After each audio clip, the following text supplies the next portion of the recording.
Hello,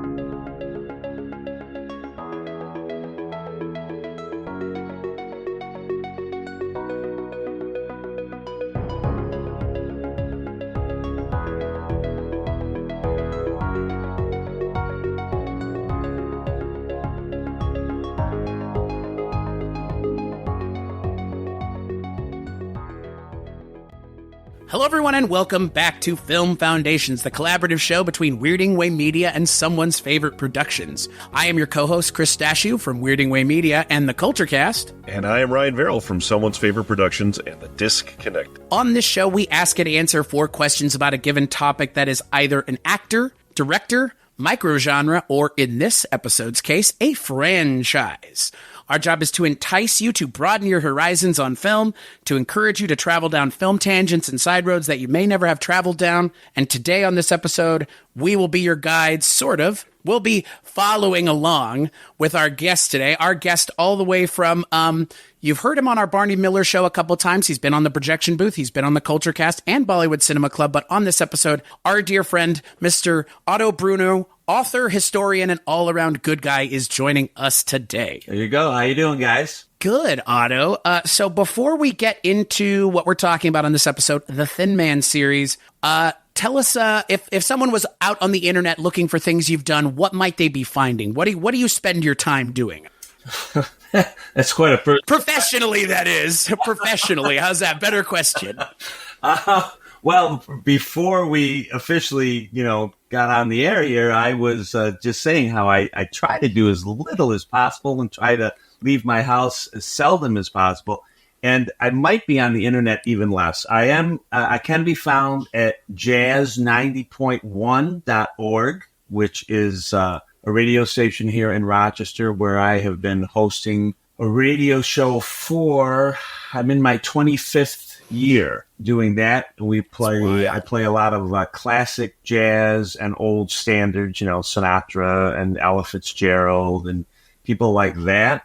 As you have already alluded to, my first book came out a couple of years ago on Barney Miller, the TV show, the classic TV show from the 70s and early 80s. And I'm just finishing up my second manuscript, which is a baseball book that'll be published sometime next year by McFarlane. It's all on Italian-American baseball players. And then I spend my other time teaching about classic film and classic television, basically. So speaking of classic film, obviously, if you clicked on this episode, you know that we're talking about the Thin Man series. But I have to ask you, Otto, why, if given the broad spectrum of anything and everything you could talk about, why the Thin Man series? What motivated you to be like, the Thin Man is what I want to be talking about in this episode of Film Foundation? Well, one of the questions you threw out to us was film series. I gave you a few choices of things that I have a passion for and am interested in. And as far as film series go, I love the Thin Man movies. Mike White, your friend Mike White, always asks on the Projection Booth, when did you first see such and such a picture?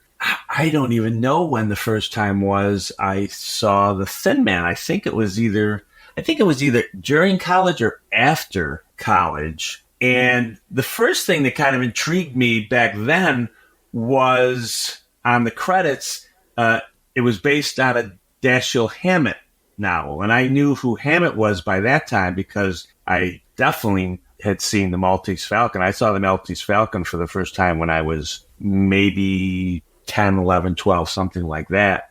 Still one of my all-time favorite films. And so that kind of intrigued me. And, of course, very different movie. The Thin Man movies are very different from Maltese Falcon, but I was taken by probably the same thing that most people are taken by when they see it the first time. The repartee between Powell and Loy, which is what you got out of the very best, screwball comedies or romantic comedies of that time. But this added the murder mystery aspect to it, which I love. I love murder mysteries. So that was kind of neat. And, of course, the other thing that everyone notices, which, of course, has become less funny in the last 20 or 30 years, is the amount of alcohol that they imbibe during this, particularly the first one. I mean, quite literally, the first scene we see with Myrna Loy is she's being dragged into a bar by her dog, Asta, and she falls on the floor with all these Christmas packages, and she's meeting up with her husband, Nick, played by William Powell, and she says to him, "How many have you had so far?" And he says, "This is my sixth," meaning sixth martini. So when the waiter comes over to her, he says, "What can I get you, madame?" She says, "Line 6 up right here. I want them lined up right here." That's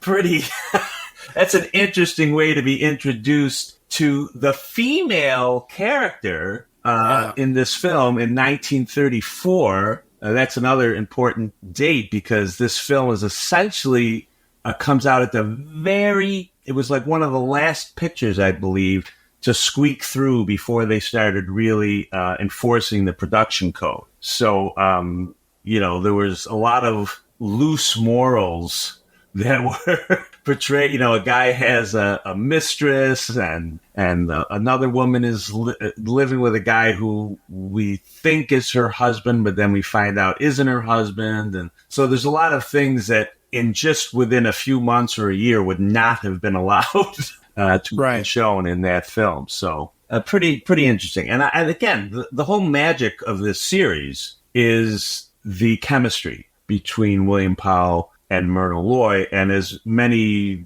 authors and historians and such have noted over the year, film fans have noted over the years, is that the really unusual thing was that you had a man and wife, husband and wife, who not only loved each other, but genuinely seemed to like one another and enjoy spending time with one another. That was not only unusual before The Thin Man, but it was pretty unusual even after The Thin Man for the most part. That's not how marriages were depicted on the screen often. When I was preparing for this podcast, I went on and said other films with husband and wife, characters, and you get things like Who's Afraid of Virginia Woolf, and that was like one of the top 10 things I thought. The great one with the one with Michael Douglas and Kathleen Turner. Oh, Romancing the Stone?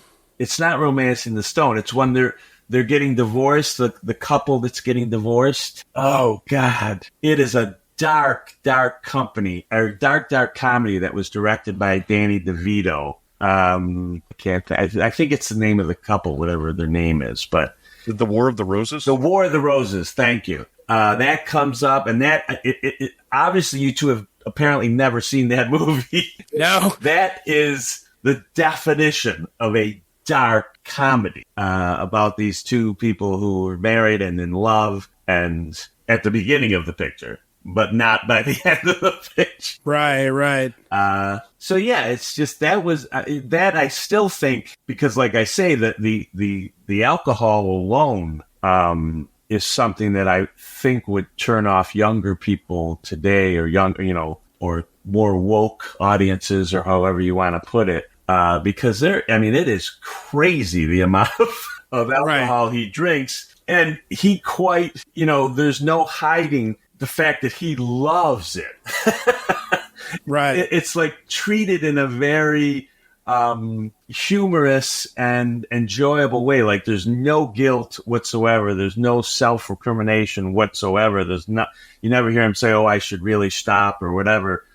Certainly in the first one, which is the best one, of course. So the best Thin Man film is the first. There were ultimately 6 of them, but the best one, without any doubt, is the first one. And the other humorous part about it is, as I said, it's kind of a combination of a romantic comedy and a screwball comedy, but it has that murder mystery element added in.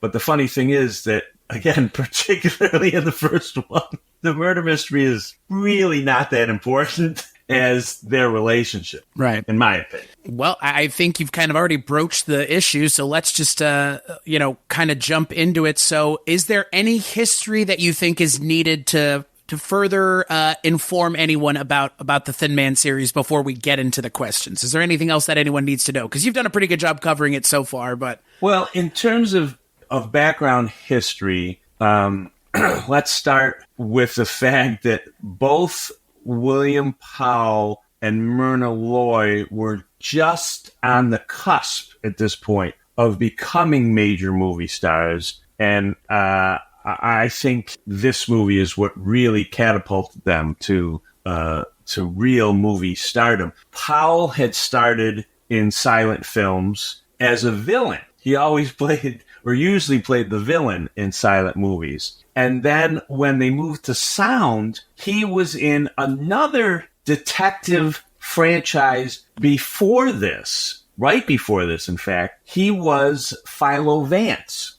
on film. Philo Vance was another famous detective from literature. I'm trying to remember who the guy was who wrote... S.S. Van Dyne? Van Dyne, yes, thank you, Van Dyne. So I think he did one or two Philo Vance movies. Then they did another one with Basil Rathbone. And then he came back and did one final Philo Vance movie called The Kennel Murder Case, which I believe came out either the year before or the same year as The Thin Man. So he had that kind of... he had already become somewhat known to movie audiences as a film detective. Although, for me, I think Nick Charles is far more enjoyable than Philo Vance, just because Philo Vance, like Charles, also had a lot of money, but Philo Vance was more like from money. I mean, that's another fun thing about the Thin Man series, of course, is technically the class differences between Nick Charles and Nora Charles, because you learn in the first movie and throughout the series that they're living on Myrna Loy's inheritance. Her family was very wealthy. And in fact, in the first movie, Nick basically says that he quit detecting. He quit being a detective because now he's just taking care of his wife's money. And he says it kind of tongue-in-cheek, but that's supposed to be the whole thing, is that she came from money. And a running gag that goes throughout the whole series is that they're always running into people that Nick usually has put away, is sent to prison. None of them are ever, for the most part, can't really think of anyone that he put away that, comes up to him afterwards and says hello, who's angry at him for doing it. They're usually proud of the fact that he was the only person who could have put them in jail. And they have great names like Spider Web and Creeps and, all these things like that. And she, of course, I think it's in After the Thin Man, 1936, where they're coming from the train station. She's just had her wallet, her bag stolen from her by one of Nick's old pals.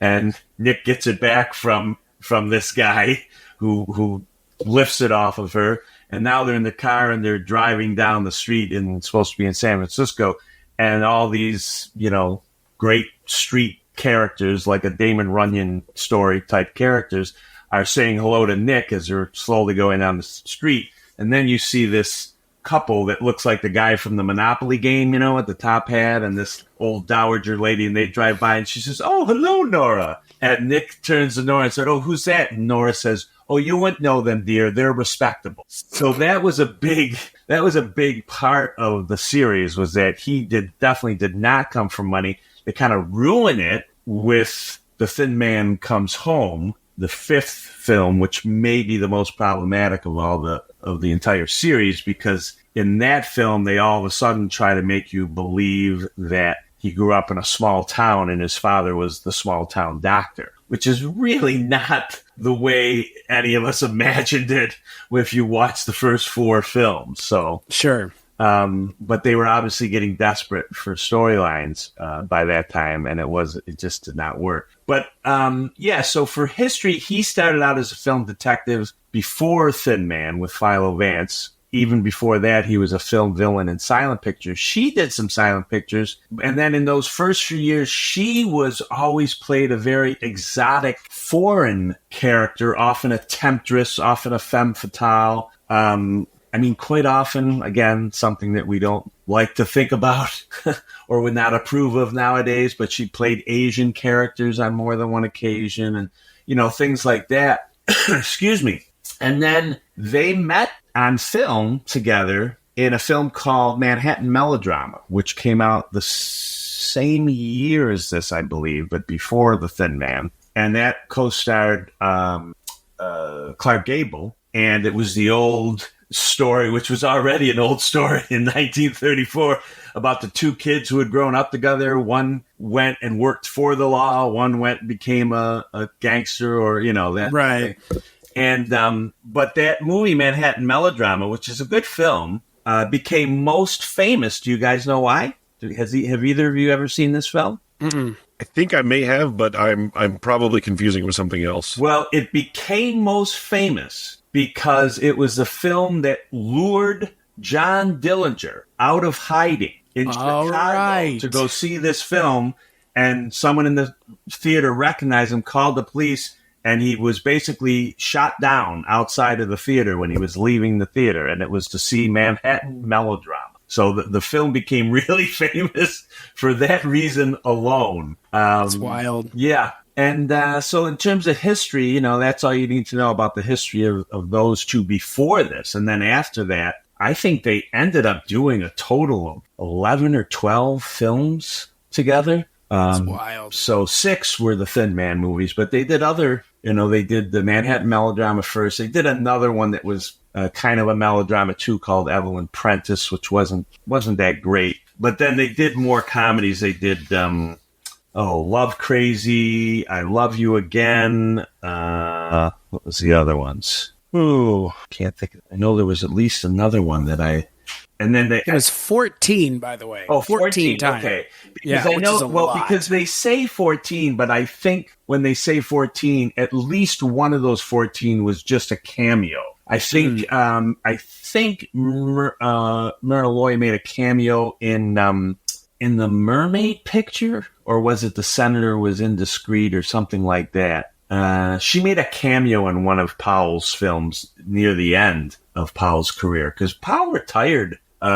His last movie was Mr. Roberts, which was 1955. He lived almost another 30 years. So yeah, he just walked away from the business, and he had kind of a tragic history romantically, because he was married to Carol Lombard, and they divorced but remained friends. And then he was engaged to be married to Jean Harlow when she died at the age of like 28 or whatever it was she was. Jeez, right. And then 26 she might have been. And then he married this young starlet named Diana Lewis, and everyone thought, well, that'll never work. He's just doing it because he was on the rebound and he was depressed and all that. And that marriage lasted for well over 40 years, I believe, until his death. So, but yeah, he retired in 55. So what was he? 63, I guess, when he retired.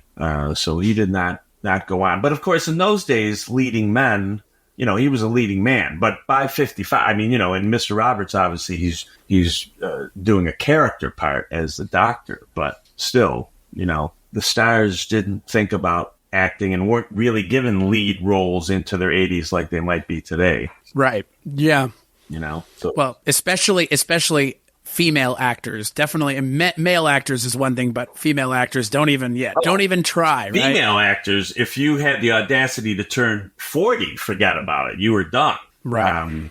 There were very few who sustained, real. Betty Davis and Barbara Stanwyck, I think, were probably the two most successful that I can think of that era of female stars, people who were real stars. So, with a little bit of the history out of the way, let's jump into that first question that we've kind of already talked about. The first question, as always, is what, Otto, do you consider to be a foundational title for the Thin Man series? Well, I gave it away. It's got to be the first. It's got to be the first film. It's our introduction to Nick and Nora. And by the way, the first 3 films, I think, were all, let's see, the first 3 were written by Albert Hackett and Francis Goodrich, who were a husband and wife screenwriting team. And the first 4 movies were all directed by W.S. Van Dyke, known to his friends as Woody Van Dyke. And obviously, maybe not surprisingly, those are the best of the series. Even the 4th one, which I believe is The Shadow of the Thin Man, is enjoyable, and that's the last one directed by Van Dyke. The Thin Man Goes Home is funny. I was able to see 4 out of the 6 within the last, week or two. And I'll get to that in a minute. But the original Thin Man is definitely the best. Goodrich and Hackett were, obviously their dialogue in the film, particularly in the first one, is just, I hate to use this overused word, but it sparkles. It's just incredible. So many, and the character actors, which Chris knows, I love the old character actors, and the people in this original one. There's what's his name? Nat Pendleton is the dopey detective in this, and a young Cesar Romero is in this. Nice. For you youngsters, the Joker from Batman's 1966. Who else? It's just, I can't think of the guy. I think they would probably know him as the Joker with the mustache. There you go, the Joker with the mustache. Yeah, exactly. Joker with the painted mustache. The painted mustache, right. The Joker with the pancake makeup on his mustache. On his mustache, right, exactly. Boy, that used to bother me when I was a kid. But anyway, I don't think it doesn't. I think it bothers everybody, myself included. Which I'm assuming it had to be because he didn't want to shave his mustache off, right? That's absolutely why it was, yeah. Cesar Romero, everybody. It has Maureen O'Sullivan in it, and Maureen O'Sullivan, of course, is was Mia Farrow's mother, and she was also Jane in the Tarzan movies of that time. Who else is in it? One of my favorite character actors, usually always played like a gangster type. Another guy who was right off the Damon Runyon assembly line. That was a guy named Edward Brophy. And what's funny is he plays in this particular film a character named Joe Morelli. And Joe Morelli is a lifelong friend of mine and is our United States congressman from here in New York State where I live. His name is Joe Morelli. Porter Hall is in it. Porter Hall was a very famous character actor. Again, if people are fans of Preston Sturges, a great comedy director, Porter Hall was in a lot of those. And the other interesting thing about this first film, which we will see throughout the series, the biggest co-star in the film, the most important co-star in the film with Myrna Loy and William Powell is not a human being. It's a dog, Asta. And this dog became quite famous. And I'm trying to think. There were another movie he was in that was a popular movie, and I'm blanking on it now. But that was kind of a neat thing.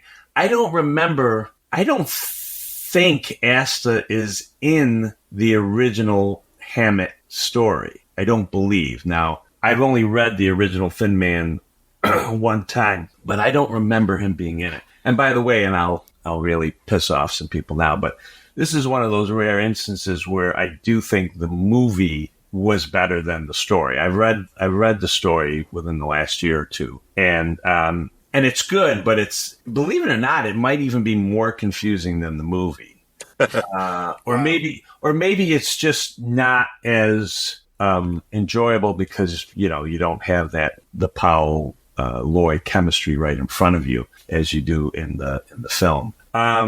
The other foundational little bit of trivia is, and for those, I guess I always need to remember I should think of myself as talking to people who have never seen this movie before. But Thin Man fans know very well that even though the Thin Man title stayed with the series throughout, the reality is William Powell is not the Thin Man. The Thin Man in the first film is actually the first murder victim. But because, it did so well and it was, Nick and Nora Charles in The Thin Man, the Thin Man stayed with, that title stayed with the series. But it was always kind of funny because the first time I ever saw it, I'm like, well, wait a minute, that guy's the Thin Man. So why are, So that's another little bit of foundational trivia, if you will. Well, an interesting trail to go down with that is for this time period when they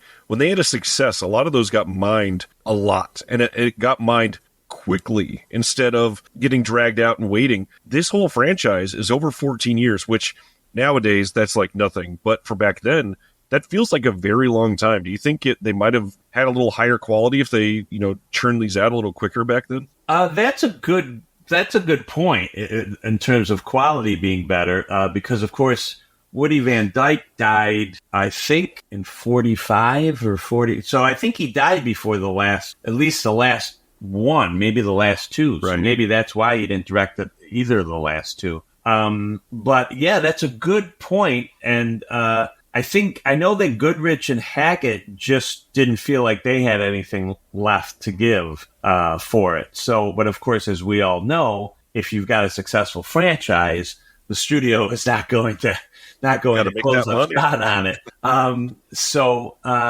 Yeah, that's an interesting question. I don't know. I personally, as a fan, and I can watch all of them. I mean, I'll find something to enjoy about every single one of them. But I think overall, the first four, if you had stopped after four, that would have been okay.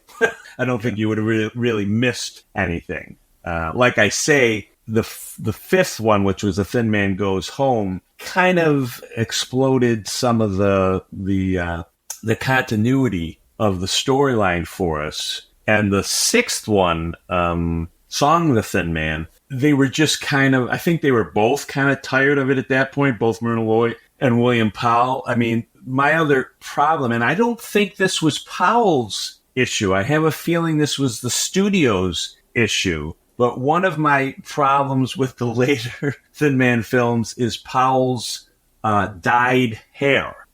He's obviously getting longer in the tooth, and the hair is Ronald Reagan black. And if you know how I feel about Ronald Reagan, you know that's not a compliment. So you'll see other films shortly after the Thin Man films where Powell is letting his hair go white, letting it go gray, and so for that reason alone, I have a feeling that he wasn't the one who was demanding that he get his hair colored. I think it was probably the studio, and that always bothers me when I see that in the later films too.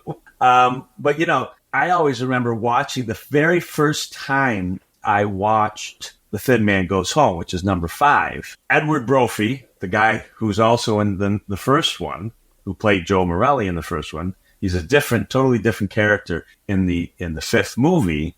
And you're told early on in the film that because Nick is going home and his father doesn't approve of his drinking, that he's going on the wagon for the trip. And he's got a flask, one of the old type flasks that you wear in your, have in your pocket. And he's only drinking cider. And then they run into Brophy's character on the train, and he's posing as a greeting card salesman. And he says, "How am I doing, Nick? All right?" He goes, "Yeah, good." He says, "But learn some of the phrases, that are in the cards." So you think, well, is he having him come along on this trip? Because his wife knows nothing about this guy. She thinks it's just an old friend of his that they run into on the train. Clearly, from their exchange, he's there because Powell wants him there. And the only reason that makes sense is Powell would have him there was maybe to get him alcohol whenever he would want it. Right. But that never happens. And even when he gets into his hometown, they're trying to draw him into the murder that takes place, and he wants nothing to do with it for the first 30 minutes or more. So why is this guy there? It's never explained. It makes no sense whatsoever. So there are little things like that that happen more later on. But in this first script, it's just, like I say, that the plot, I guess, I've read that people find the plot confusing. But again, it never bothered me because I don't think in the first movie that the plot is that important. I think what's important is that you're being introduced to this couple that are, it's almost like it's 1934, but they're almost living like it's still the Roaring '20s. I mean, their life is a party, basically. And they're having a damn good time. They're not in any way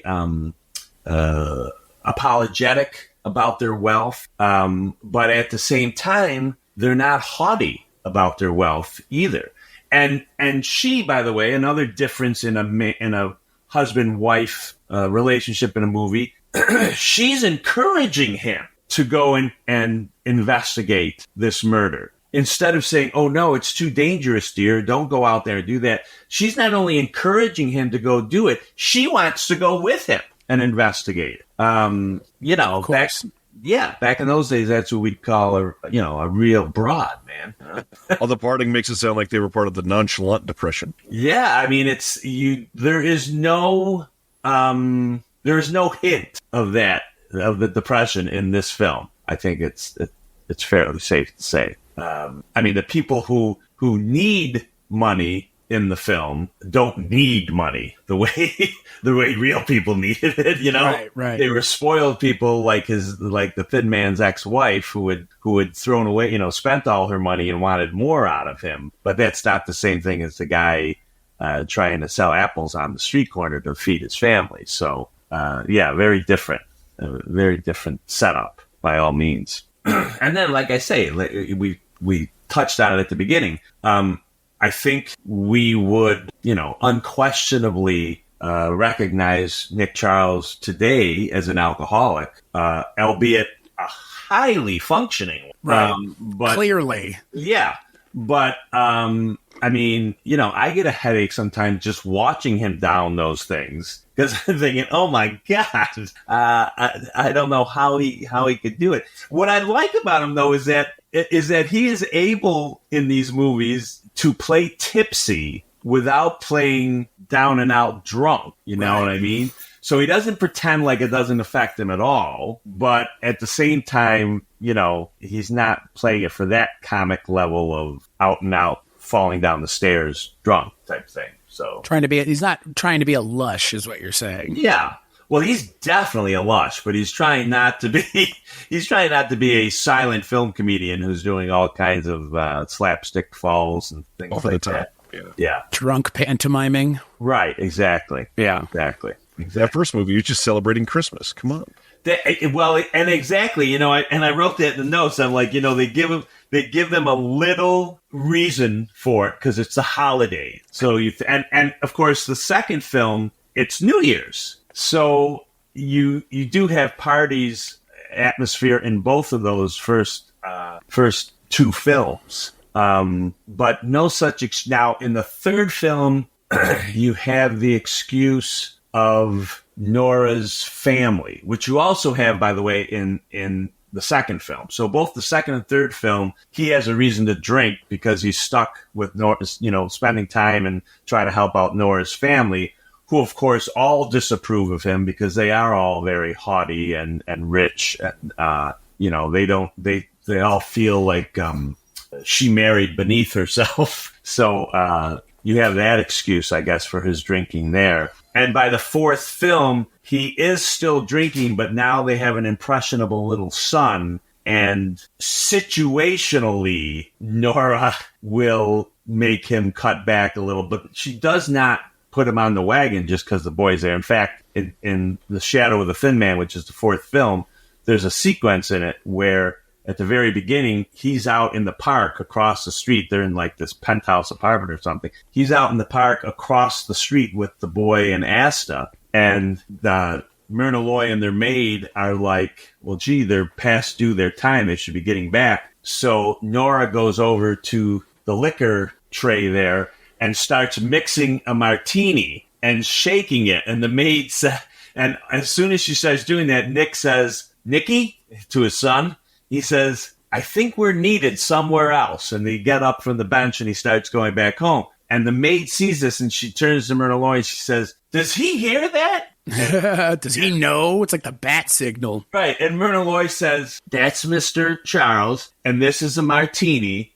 They'll get together. And that, so that's as far as the fourth. And then by the fifth one is where he goes home and he's supposedly on the wagon throughout. And then the sixth one, he's not on the wagon anymore, but it's not as important to him at all as it was. But as Ryan said, those last two, you're talking late 40s now for those last two films, as opposed to 1934. So very different. Also remember, historically speaking, the first one, 1934, means what? It means that Prohibition had just ended. It had only ended about a year before that. And for the previous 14 years before that, it was illegal. So, So they're kind of like a sign of the times, the sign of the changing times a little bit. Yeah, I think that's safe to say.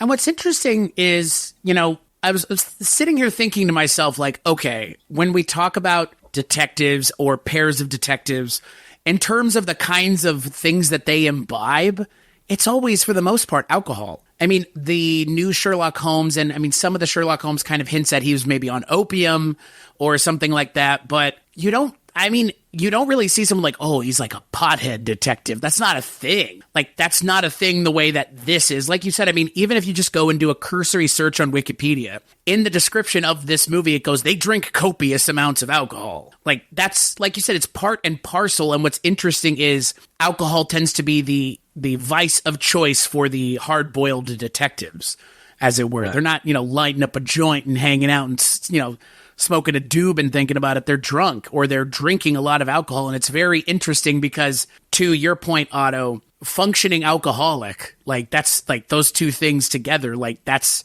what we're getting at here. And like, it's interesting because it's a harder hill to climb up than a functioning weed head. Let's just put it that way. Like, me, of course, being as pure as I am, I wouldn't know that, Chris. All around good guy, Otto Bruno. All around good guy. But you see what I mean? It's just kind of weird, right? Like, it is strange. I mean, in terms of pot in general, I mean, in the 30s and 40s, it was definitely being used, but it was thought of as a musician's, jazz musicians thing, right? Oh yeah. It was not as for. I know this isn't probably the right term, but it was not as quote unquote domesticated as it became in the 60s and 70s. So, right. I'm talking even now, that's not a thing. Like, then it wasn't a thing. Still, that's not really a thing. Like, at least not in an adaptation on film forms. Not on detectives. Yeah, you're right. I'm trying. Which is weird.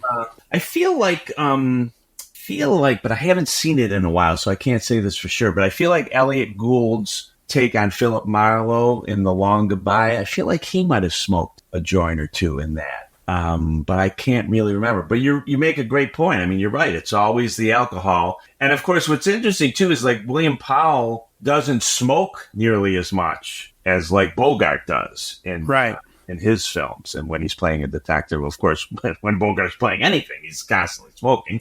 And thus he died at 56 or 57 of lung cancer. And Powell, unusual for his time for a man born in 1892, lived to be 92. So that wasn't all that common back then. Right. So he must have taken pretty good care of himself. So I guess alcohol goes with the hard-boiled. I don't know. Just something about hard-boiled and alcohol, right? Like part and kind of parcel, really. Right. Well, the same in Westerns, right? I mean, you're always seeing the gunslinger and they're all belly up to the bar and it's got to be rot gut, Right. Whiskey from a jug that has 3 X's on it. Yeah. There's the famous, I think it's in Road to Utopia, where Crosby and Hope belly up to the bar in this rough mining town, where these guys are mining for gold. It's supposed to be the gold rush time. And Hope says, "Give me a sarsaparilla." And the bartender gives him a dirty look, and all of a sudden he realizes what he said, and he panics for a second. Then he says, "In a dirty glass." Don't clean it, spit in it first. Right, exactly.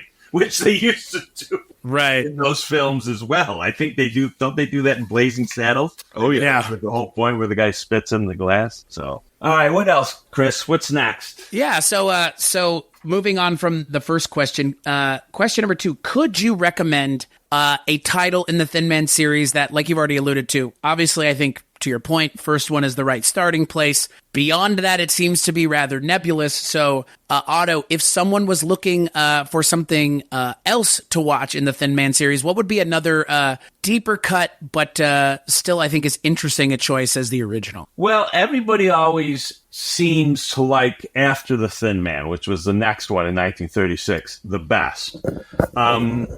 And it has some great people in it because it had Jessie Ralph. Oh, my God. She was a great old character actress, played old dowagers and stuff. And she is very funny in the second one.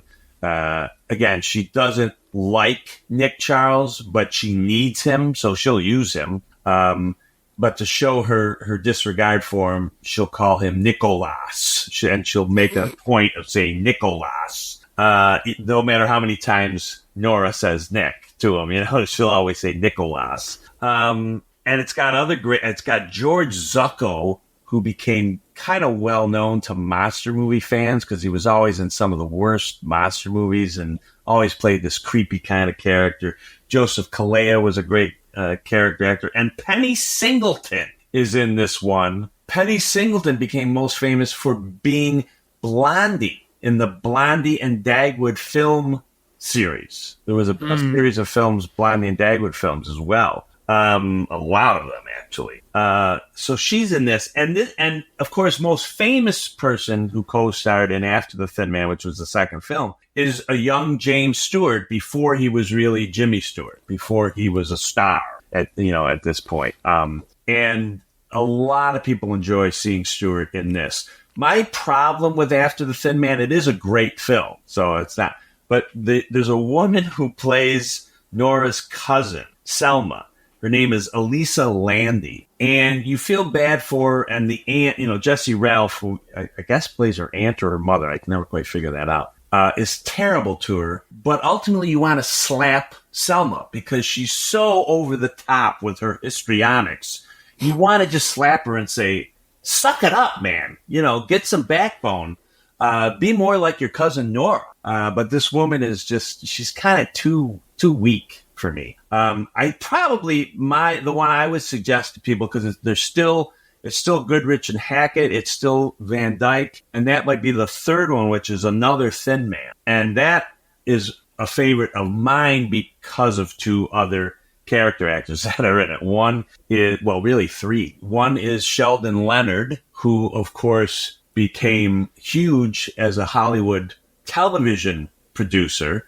I mean, Sheldon Leonard's most famous to film fans as Nick the bartender in It's a Wonderful Life. But he also became very famous as the producer and sometimes director of shows like The Danny Thomas Show, The Dick Van Dyke Show, The Andy Griffith Show, Gomer Pyle, I Spy. So he had an incredible, incredible career.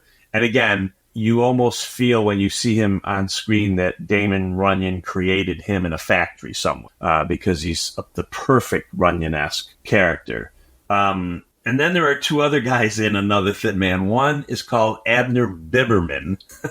And Abner Biberman plays Sheldon Leonard's hatchet man in this. He's like his right-hand man in this movie. Biberman went on to become a very busy television director in the 50s, 60s, and 70s as well. And he's great. He's about, 4'10" or something, very short little guy. And then the final guy who I love, and he's the guy in this particular one in After the Thin Man who plays the character Creeps, who I mentioned earlier. That was a guy named, what's his name now? Harry Belliver. Harry Belliver. And the sequences, there's a couple of very funny sequences with Harry Belliver in this. He plays a bellhop, again, who's going to rob the Charles hotel suite until he realizes that it's Nick. And of course, Nick had put him in jail at one time or another, but he holds no resentment towards him. And when he finds out that Nick's son is about to turn 1 year old the next day or the next week, he wants to throw a party for the kid, the little baby. And that's a whole scene in and of itself, which is very funny. So I think, if you're a big Jimmy Stewart fan, then sure, watch After the Thin Man. But if you're a Sheldon Leonard or, a fan of Sheldon Leonard, and I think maybe there's a little more comedy in the Another Thin Man, 1939.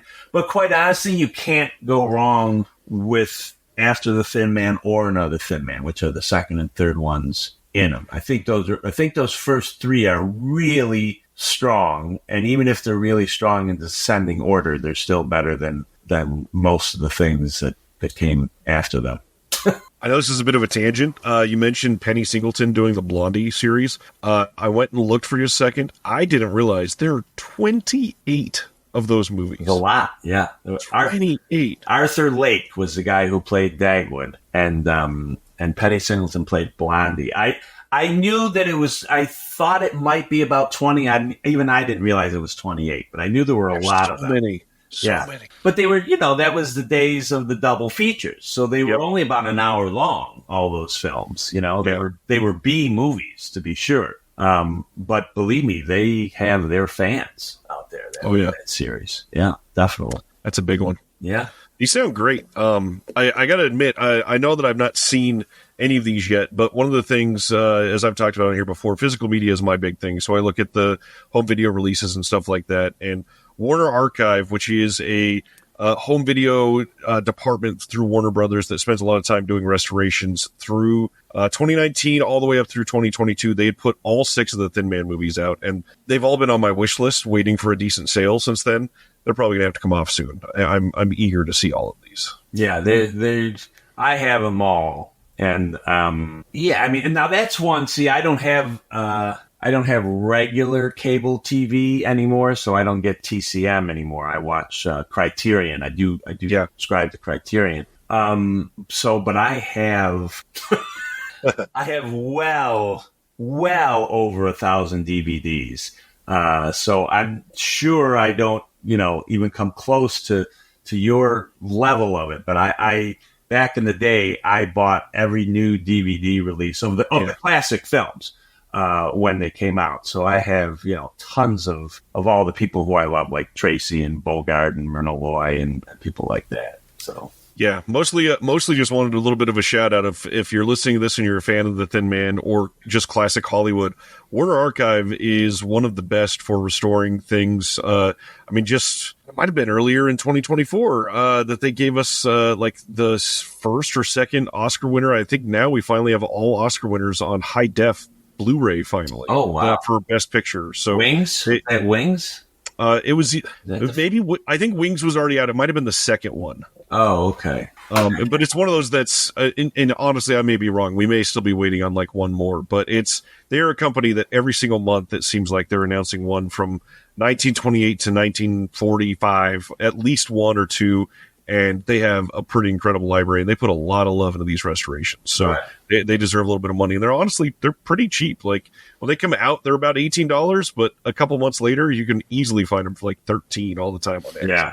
Yeah. Yeah, no, I have some of the Warner Archive ones, so they are good, definitely. Well, and to your point, Ryan, it's nice that these things are still being taken and put into 4K and that they're spending the time, because we know that there are plenty of movies out there in the world. They're not hard up to find things to put out there, but I'm glad they're putting these things out there still. That's kind of the biggest thing I'm leaning at is with today's home video market, most people are buying 70s and 80s horror movies, and that's like the bulk of what is selling. And the fact that Warner Archive is willing to put time and energy and resources and money into restoring classics, that's saying a lot. Not a lot of companies are willing to do that. Wow. Yeah, like I say, I know I have some Warner Archive releases myself, and they do a good job. I remember, I can't remember what the film was, but a few years back, there was one that had never been put out on anything, and I was so excited. Yeah. I can't believe I'm blanking on it now, but I was very happy to see that they put that one out. So that tells you something to your point, that if this had never been put out on any other media before that,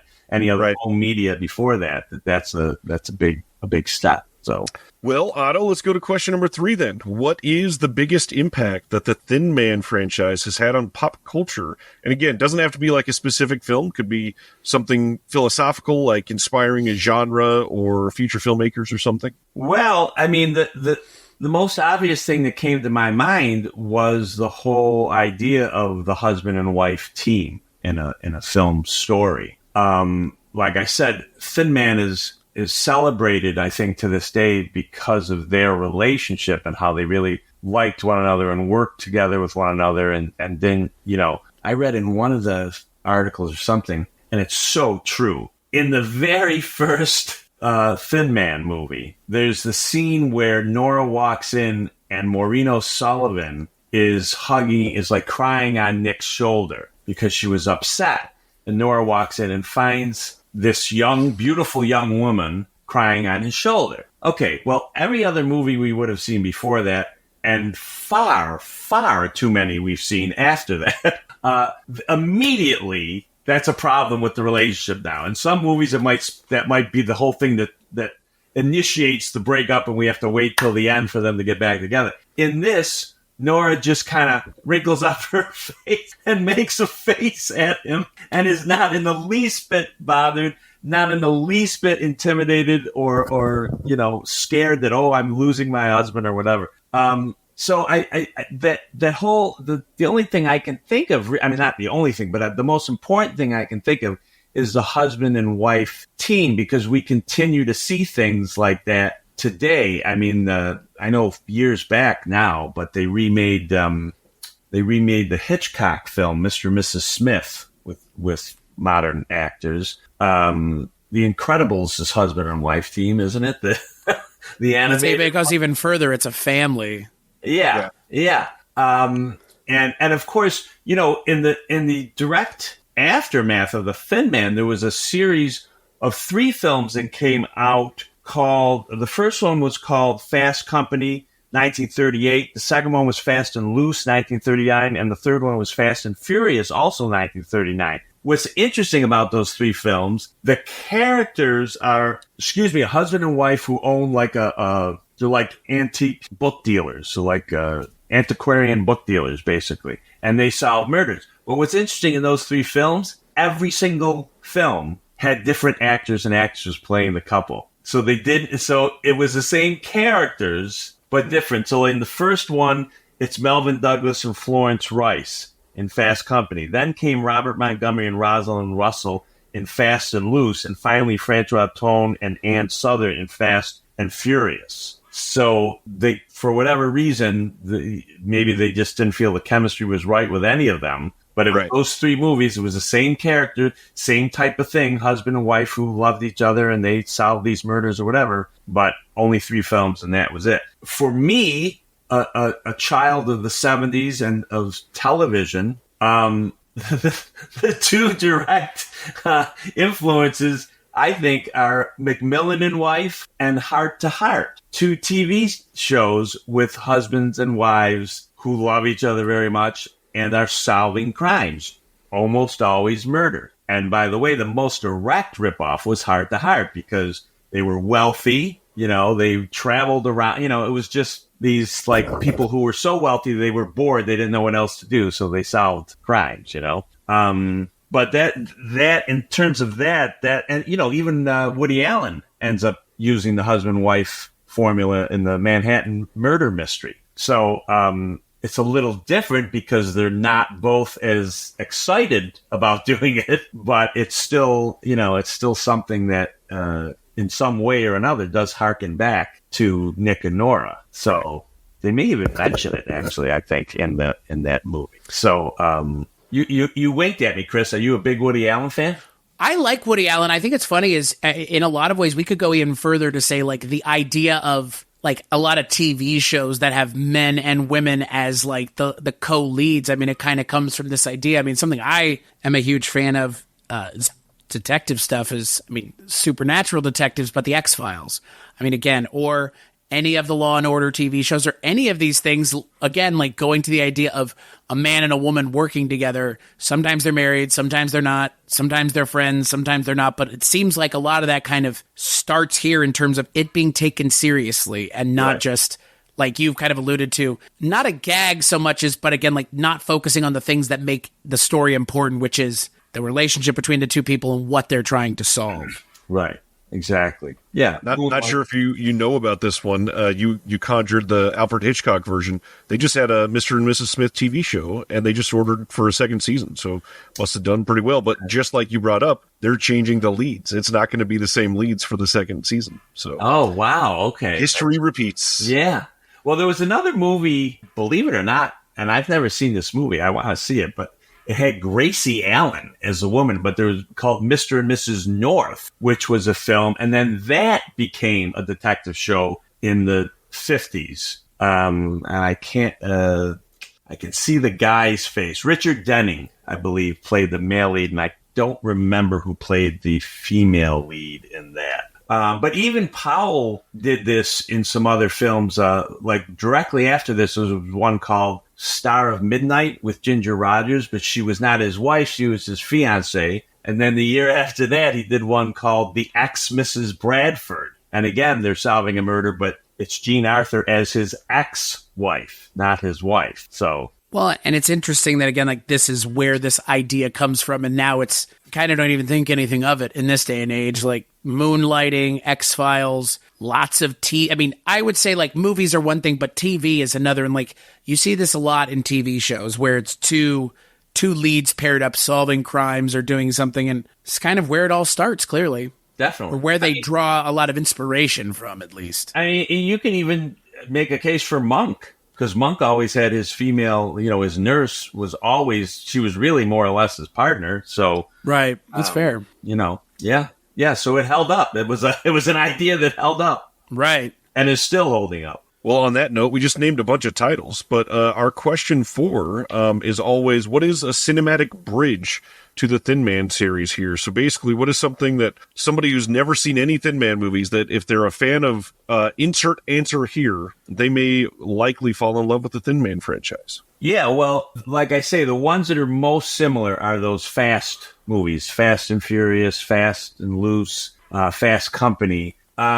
And they're all good. I kind of, that's one where I think what someone would like would depend on which actors or actresses they like. I love Melvin Douglas. I didn't know much about Florence Rice in the original one, Fast Company, but that's a very good one. Robert Montgomery I was never crazy about, but I love Rosalind Russell. And they're Fast and Loose. And then the third one is the weakest, Francois Tone and Ann Southern in Fast and Furious, just because I don't think they're the same level of stars as the other people were. But again, Ann Southern fans will be upset with me for saying that. I mean, I like Ann Southern, but it's just, she's no Rosalind Russell. The other thing, obviously, is because part of what is somewhat foundational for this series, as I said earlier, was romantic comedy or screwball comedies. Any of the best romantic and or screwball comedies of the late 30s, early 40s would be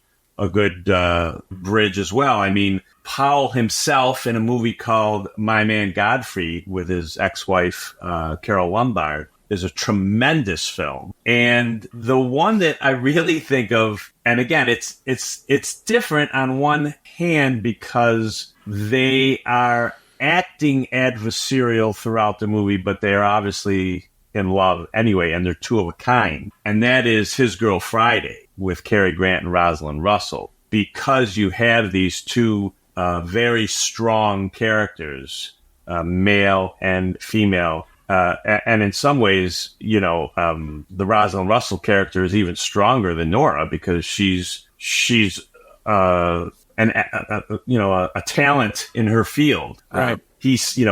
Grant says she's the best reporter he's ever had. So that was a big deal in 1940 when that movie came out. So that would be a great one if you like something like The Thin Man. I think His Girl Friday would probably be the best in terms of a connected film that's not a murder mystery. You know what I mean? although there is a serious aspect to it, which there's a guy on death row that they're trying to save, but there's no question who committed the murder. Right. In particular film. But I think for the chemistry between the two leads is also fabulous in His Girl Friday. So that kind of that was the first thing I kind of thought of when I was looking over the question, is to come up with something that people might be interested if they like this. That wasn't a murder mystery. This may be a difficult question, but a lot of the reason people have not watched any of this is because they're steeped in modern cinema. So do you think there's anything from the last 25 years that is probably not a one-to-one comparison, but might be an indication that this is the type of franchise you would like? Well, I'm probably the type of person who would annoy those people as much as they annoy me, because I am steeped in classic cinema and have not watched as many as Chris knows. He's sort of shaking his head there already. As I can attest to, Otto has not a new movie watcher by my approximation. No. That's why I said 25 years instead of 10 years. I think I stopped watching movies actively, I certainly stopped going to movies actively, because I used to go to movies a lot, as a young man. By the end of the 80s, I was done. So wow. Now I still watch. My daughter always gives me props when she's like, "Oh my God, you watched a movie from 2006? I can't believe it." So I have watched and will watch movies from the last 30 years, but I'm very, very picky, and I'm certainly not as well versed in that to really even feel like I can't even think of what I would. Oh, geez. I mean, you already said The Incredibles. That's an okay answer. Yeah, there you go. The Incredibles. That I saw because I had kids. I don't know. I don't know what. Chris's that was a good connection too. The one with Duchovny and X-Files. Yeah, X-Files. That's a good one too to compare. Yeah, the pairing of men and women together is just it's like a thing you don't even think of now. Like, it's so, right.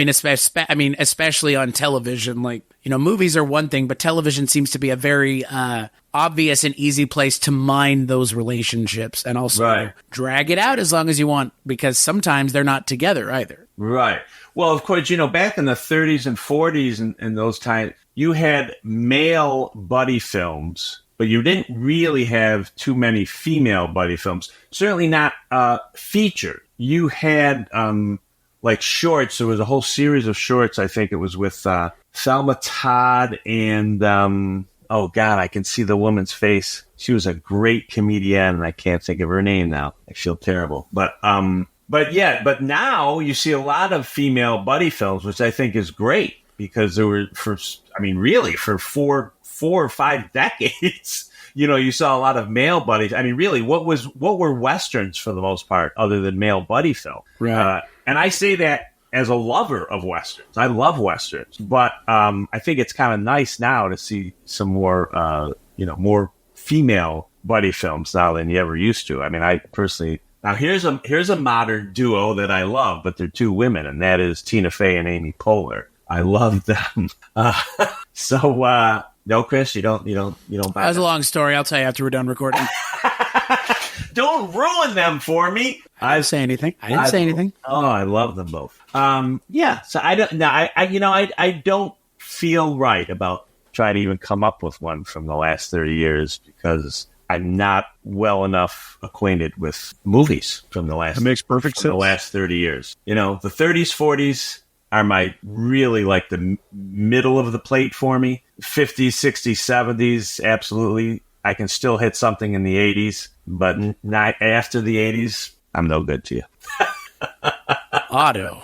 I guess we're glad that you write about Barney Miller then and not something else. There you go.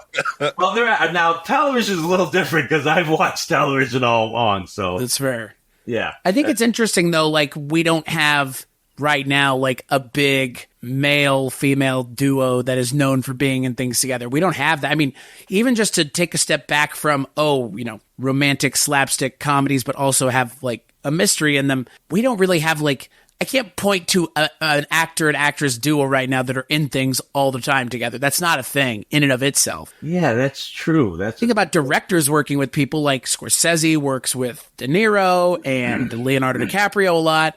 There are plenty of directors that work with specific actors, but we don't see like a pairing that everybody can point to and be like, that's the one. You know, 13 films is a lot. Like, that's a lot. Right. Yeah, that's true. Because, I mean, even back in the day, and I think they only did 3 films, maybe 4 together, like Rock Hudson and Doris Day or people like that. But you're right.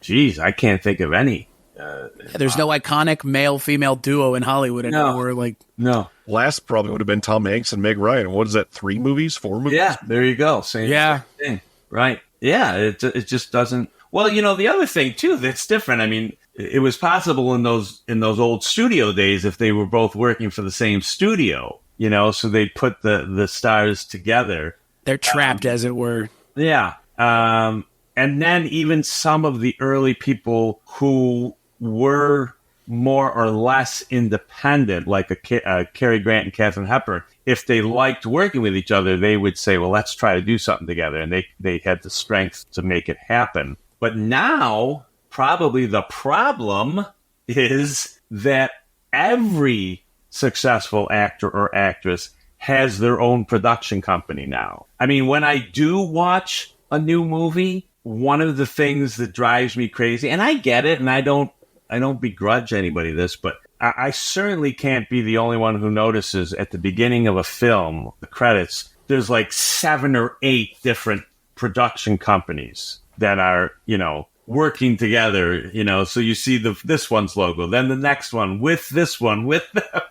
Yeah. You know, because everybody has their own production company, which is great. But I think that's probably one of the other reasons why, too, you don't see everybody. It's harder to get something together. I guess one of the ones that was recent was like Keanu Reeves and Sandra Bullock. They were in, 2 movies together? I mean, it's not much. Like, in this day and age, right. Like you said, Ryan, like Tom Hanks and Meg Ryan, that's literally 3. Like, you know, I'm sure we're probably not very much. People out there are probably screaming at us right now because we're forgetting something. But Right. But I mean, that's the thing. Like, there really isn't. But the fact that we're not immediately springing to mind shows you they're not iconic. Right. Well, yeah. They have to be like Bruce Willis and Sybil Shepherd were iconic for the 80s. Like that, you know, David Duchovny and Gillian Anderson, iconic for the 90s. Like 2000s, maybe there is something, like we said, maybe there is something in people who are like, you fucking idiots. Yeah. But I mean, look, I mentioned Law and Order. Like, I guess Chris Maloney and Mariska Hargitay probably been doing that for however the fuck long, 15 years or whatever the fuck it is at this point. Right, but but the other thing too is that that's a single project. It's not multiple projects together. Right. So that's the thing. In Indian cinema, SRK and Kajol worked on like 8 or 9 movies together.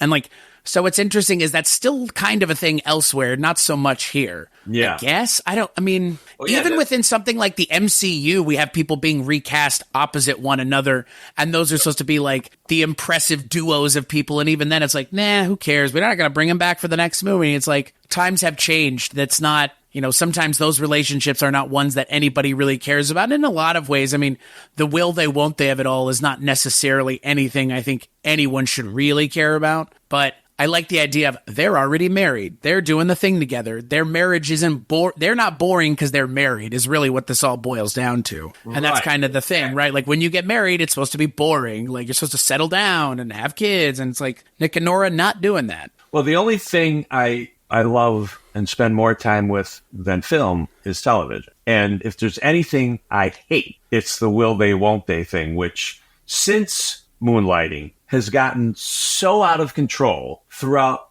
all of television. I mean, they're still doing it to this day on certain. One of the very few new shows I watch now is this Abbott Elementary, Quinta Brunson, which I like, and I like the people in it. But you know, they're doing that now with her character and Tyler. I can't think of his last name. The other actor. Tyler Williams, maybe? Is that the kid from Everybody Hates Chris? Yes, exactly. So they're doing that with and I hate that. And that is one of the great things about Nick and Nora is you don't have to worry about that. And that's why I said that one scene in the first film where she finds him embracing another woman, she doesn't get jealous. She just kind of makes a face at him and sticks out her tongue. And, they're constantly joking back and forth. They're so secure in each other's relationship, in each other in their relationship, that it's refreshing then. And unbelievably and sadly, it's still refreshing now. And it's, right. It's 90 years later. So, that's definitely, I can't stand that when it's to do they, don't they, or like I said, some little thing and they're arguing now, they're not speaking or whatever. I'm like, I've been married for almost 34 years. We're lucky. I mean, we argue, my wife and I argue, and we stay mad at each other for usually on average 5 to 10 minutes. And that's about it. We can't afford to stay angry with each other any longer than that, that's, I think, and I also think that's why these movies, aside from the drinking and all that stuff, maybe still hold up, because people like to see a married couple that likes one another on screen. It's a nice change of pace. Yeah. So, and hey, you know what? I mean, I think we all collectively dodged a bullet, because there was a time and a place where Johnny Depp wanted to do the Thin Man series, and he wanted to star as the Nick character. Yep.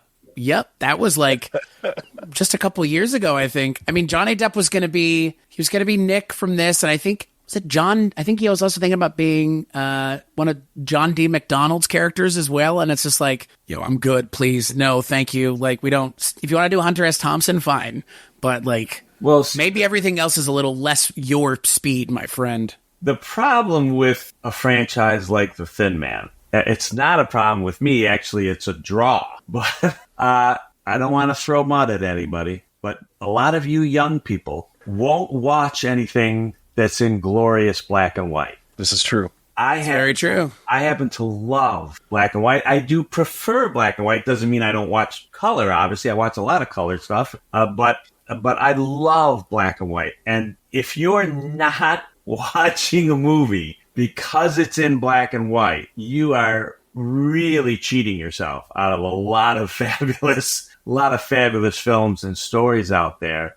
And I think that if they were to remake something like the Thin Man series, which, I mean, it won't matter to me because I won't watch it, but if they were to remake it, that's one of the big reasons they do it, because they'd say, well, kids aren't going to watch these old, because obviously, no, I mean, I don't even know how many people my age know or remember who William Powell and Myrna Loy are, unless they're fans of this movie.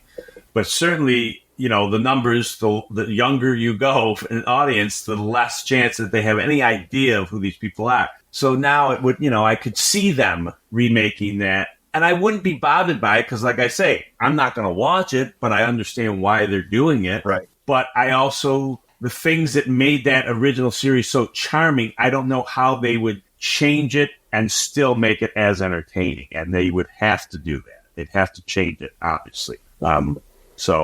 But then is it even the Thin Man? Right, exactly. Yeah. That's exactly correct, yeah. So there you go. And Ryan, get on it, man. Watch these movies. I'm on it. Chris hasn't watched them either. Attack he's the 4K guy, though. Go after him. Go after the physical media guy. Don't go after me. So, Ryan, you're someone now who would refuse, just even if you're dying to see it, if it was on like YouTube or something, you wouldn't watch it, because even if it's uncut and good print and all that. I've not seen enough where I'm not desperate enough to seek out the YouTube prints yet. And that's not to slander them. There's been a couple of projects where I've had to watch stuff like that because I'm working on special features for a disc. But other than that, yeah, I haven't been forced to for classics like this. I'd much rather spend $12 or $13 anyways to support Warner Archive and get a good release of it. So, well, then by all means do it. But you got other expensive. You got kids, so. I'm putting them up for auction soon. I need more movies. Kids are like manhole covers, man. I mean, the money just gurgles right down. Ours are, for the most part, all out of the house now. So it's right. it's different, but they've left me bankrupt. So I was going to say, can't poo-poo things on YouTube, because that's where I watch a lot of Indian cinema, because that's the only place to get it. So I am shocked. I am happily shocked and surprised by some of the things I will occasionally find on YouTube. Yeah. And well, sometimes there is the only place to watch it is on YouTube. Right. Yeah. I mean, I'll look at if I can find it on Criterion, I'm going to watch Criterion because I love all the other extras and stuff like that. I love that. But yes, if I'm desperate and I can't, then I go to YouTube and see if it's there. So, and like I say, I do have over, thousands of movies on DVD and Blu-ray. So nice. Well, shall we bring it home with this one? Let's do it, Chris. Cool. So, Otto, final question to you. Where can people find you specifically if they're looking for you specifically? Is there one thing you would point people at to engage with you directly? Is it your book? Well, the book is the most important thing for me to push. The Barney Miller book, Barney Miller and the Files of the Old One, too, which can be found on Amazon and Barnes & Noble and Bear Manor Media. If they wanted to try to reach out to me, probably through the radio station, I have an email account there at jazz90.1.org.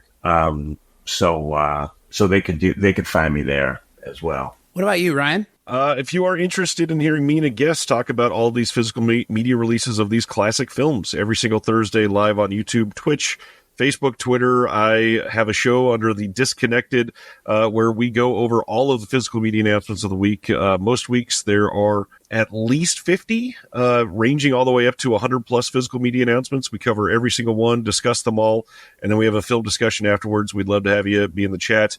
Chris, share your stuff. Weirding Way Media, like I've already alluded to, Otto has been on several episodes of The Life and Times of Captain Barney Miller. His book has been indispensably useful in a lot of ways. I mean, I've been reading it as we've been watching the show, so I will sing the praises of your book, but I will also sing the praises of the show, which Mike and I host together. You can find almost everything I work on at weirdingwaymedia.com. Outside of one thing, which I do with Mike White and Richard Haddam, we talk about James Bond once a month. Over on Patreon, $10 and up, and you get to hear us talk about James Bond. And if that's a thing you're into, cool. If not, hey, I totally get it. We also do bonus episodes every month if that's more your speed. As for this show, like, rate, and review it wherever you get it. But if you're, well, let me rephrase this because I've been saying this differently now. Like, rate, and review the show on iTunes, please. No matter where you get it, it helps us immensely. Or if you're engaging with the video, please like, subscribe, hit that like button on YouTube. I finally we have not said that before, and I get to say it finally. I feel like one of those assholes on the internet. Smash that like button, hit subscribe. Ring that bell. Ring the bell. I was getting to that, like, what does the bell mean? Ring the bell, too. But that's where you can find us. That's where you can find this show. And we've already told you where you can find us otherwise. So, Otto, thank you so much for joining us. This has been a lot of fun. Thanks for the invite. I loved it. I appreciate it. Otto. Yeah. And we hope that you continue to not only check out our next episodes, but also continue to further your boundaries in the world of film.